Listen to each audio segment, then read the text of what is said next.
Microsoft ওয়ার্ডে আমরা format পেন্টারের কাজ দেখব। দেখুন এখানে লেখা রয়েছে লাল রঙের কিছু শব্দ, আবার নিচেতে দেখুন ব্লু রঙের অন্য স্টাইলে লেখা আছে, আবার নিচেতে অন্য ধরনের লেখা আছে।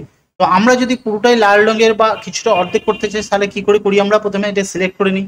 সিলেক্ট করার পর কি করি, আমরা এখানটা যাই, এখানে যে সেই কালারটাকে খুঁজে বার করতে হয়, একটা কষ্টের ব্যাপার। যদি আমরা এটা টুক করে সিলেক্ট করি, যতটুকু অংশ সিলেক্ট করতে পারি, একটা অক্ষর সিলেক্ট করে নিতে পারি, একটা অক্ষর এই যে সিলেক্ট করলাম।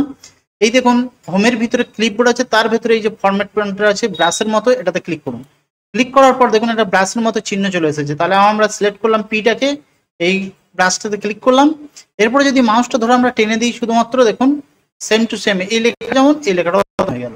আবার যদি আমরা এই ডিজাইনটা করতে চাই, এটা সিলেক্ট করব, ফরম্যাট পেন্টারে ক্লিক করব, এখান থেকে যত ধরবো ততক্ষণ আমার ওই ধরনের লেখা হয়ে যাবে।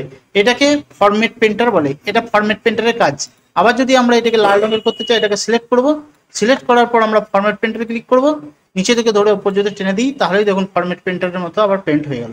এটি হোম ট্যাবের মধ্যে ফরম্যাট পেন্টার থাকে ক্লিপবোর্ডের ভিতরে। যদি ভিডিওটা ভালো লাগে অবশ্যই লাইক করবেন, কমেন্ট করবেন, শেয়ার করবেন। চ্যানেল নতুন হলে চ্যানেলটি সাবস্ক্রাইব করবেন। আর ফেসবুক থেকে যারা দেখছেন অবশ্যই পেজটাকে ফলো দেবেন। ভিডিওটা দেখার জন্য আপনাকে অনেক অনেক ধন্যবাদ।